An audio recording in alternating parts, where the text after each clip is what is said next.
ఊహించినట్టే జరుగుతోంది. రాజకీయాలు వదిలేసి వ్యవసాయం చేసుకుంటారని చెప్పిన విజయసాయిరెడ్డి మళ్ళీ కండువా కప్పుకుంటున్నారు. ఆయన కాషాయదారి కాబోతున్నారు.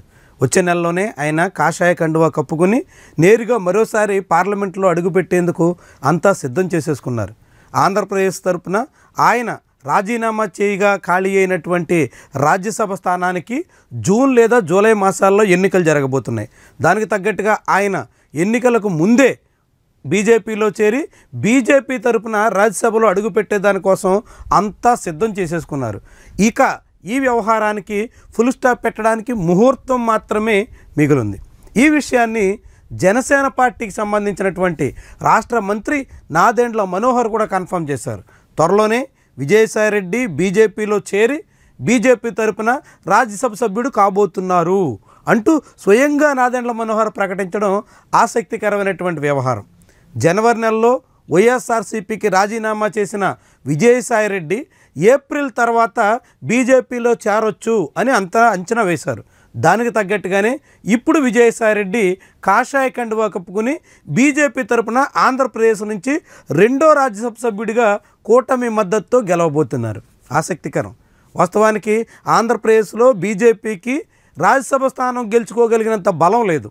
కానీ కూటమిలో భాగస్వామిగా ఉండడం వల్ల టీడీపీ మద్దతుతో వైఎస్ఆర్సీపీ రాజీనామా చేసినటువంటి ఒక ఎంపీ స్థానంలో నేరుగా బీజేపీ ఎంపీ గెలిచారు.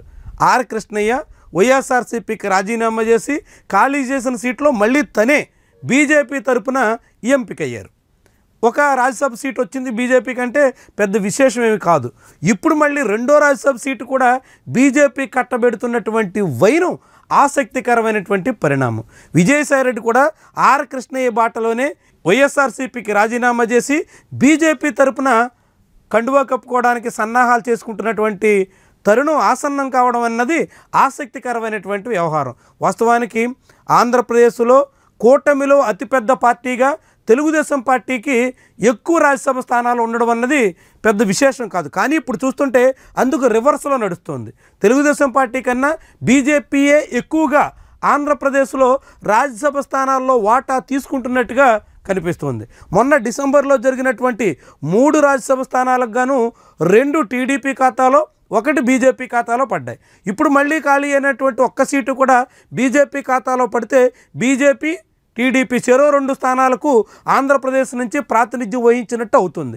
మధ్యలో జనసేన మాత్రం రాజ్యసభ సీటు ఆశించినప్పటికీ ఆ పార్టీకి ఒక్క సీటు కూడా దక్కినటువంటి దాఖలాలు లేవు. వాస్తవానికి జనసేన తరపున కొణిదెల నాగేంద్రబాబుని నేరుగా రాజ్యసభకు పంపించాలని పవన్ కళ్యాణ్ కూడా ఆశించారు. కానీ అందుకు భిన్నంగా చంద్రబాబు నాగబాబుకి మంత్రి పదవి ఇస్తాం, ఎంపీ సీటు మాత్రం తామే తీసుకుంటామన్నట్టుగా అప్పట్లో వెల్లడించారు. అయితే నిజంగానే ప్రకటించినట్టుగా నాగబాబుకి ఎమ్మెల్సీ హోదా అయితే ఇచ్చారు, కానీ క్యాబినెట్లో బెర్త్ అయితే దక్కలేదు. దాంతో జనసేనకి అటు రాజ్యసభ సీటు రాకపోయే, ఇటు క్యాబినెట్ బెర్త్ దక్కకపోయే ఇప్పటి వరకు. మరి జనసేనకి ఎప్పుడు న్యాయం జరుగుతుంది? మరొక వైపు తెలుగుదేశం పార్టీతో సమానంగా రాజ్యసభ సీట్లు బీజేపీ దక్కించుకుంటుంటే తెలుగుదేశం పార్టీ శ్రేణులు ఎంతవరకు దీన్ని జీర్ణం చేసుకుంటారు?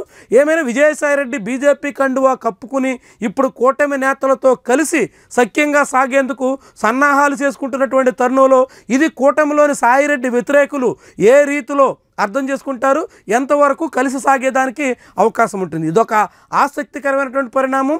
విజయసాయిరెడ్డి రూపంలో ఆంధ్రప్రదేశ్లో బీజేపీ ఏ రీతిలో బలపడేటువంటి ప్రణాళిక చేస్తుంది, ఎంతవరకు సాయిరెడ్డి బీజేపీ బలోపేతం కావడానికి ఉపయోగపడతారు అన్నది కూడా ముఖ్యమైనటువంటి అంశం. 2019లో తెలుగుదేశం పార్టీ ఓటమి తర్వాత టీడీపీకి చెందినటువంటి అప్పటి రాజ్యసభ సభ్యులు సీఎం రమేష్, సుజనా చౌదరి, గరికపాటి మోహన్ రావు వీళ్ళందరూ బీజేపీ కండువా కప్పుకుని చంద్రబాబు నాయుడు కోసం పనిచేసినట్టుగా ఇప్పుడు విజయసాయిరెడ్డి బీజేపీ కండువా కప్పుకుని జగన్మోహన్ రెడ్డి ప్రయోజనాలకు అనుకూలంగా పనిచేస్తారా?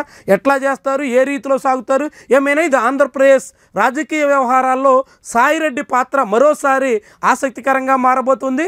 ఆయన బీజేపీ తరపున రాజ్యసభ ప్రవేశం అన్నది ఒక కీలకమైనటువంటి అంశంగా మనం చూడాల్సి ఉంటుంది.